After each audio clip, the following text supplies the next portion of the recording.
不用机器，不需要揉出膜。准备一个高含水量的面团，你也可以做这个面包，漂亮又柔软好吃。一个鸡蛋，带壳重量60克左右，搅散，倒出来一点蛋液，留着刷面包表面用。然后加140克牛奶，25克糖，2克高糖酵母，温度低的话可以多加1克，再加2克盐，搅拌搅拌。然后加230克面包粉，用硅胶铲子搅拌。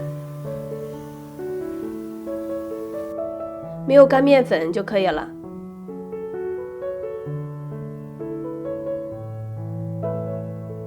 密封起来，静置10分钟，再加20克黄油，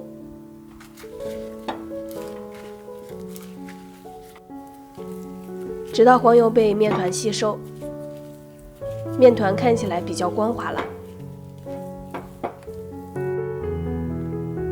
密封起来，发酵1个小时，体积变为原来2倍大，揉搓排气。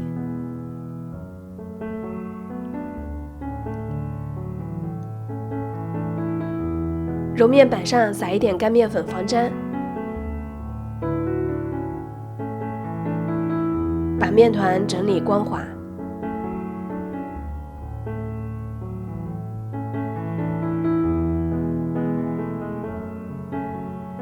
像这样切成8个小面团，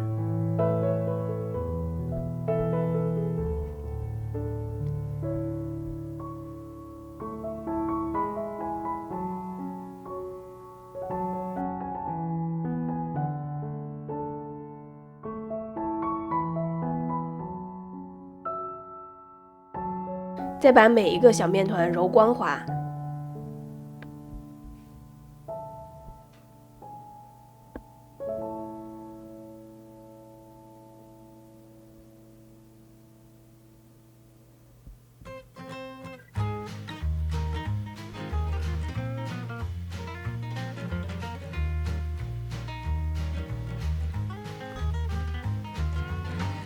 让面团休息15分钟。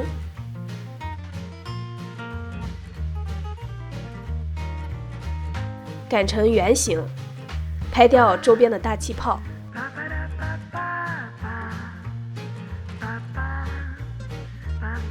像这样切成6份，注意中间不要切到了。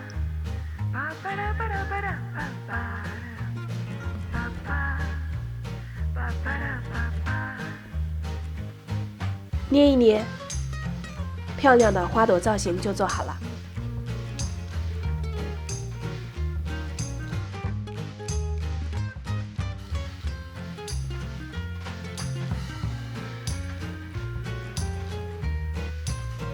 2次发酵30到40分钟。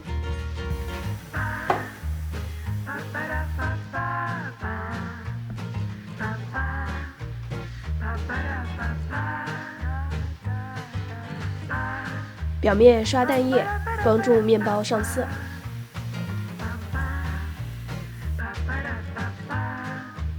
中间的位置撒一点白芝麻。烤箱175度预热，放烤箱中层，烤15分钟。温度和时间根据自己平常烤面包的时间来调整。8分钟左右就上色了，记得加盖锡纸，防止烤糊。出炉之后，趁热刷蜂蜜水或者黄油，让面包的色泽、风味和口感会更好。面包保存的方法：晾半个小时左右，面包还有余温，放保鲜袋密封保存，这样不会变干变硬。我是香香，下期美食更精彩，拜拜。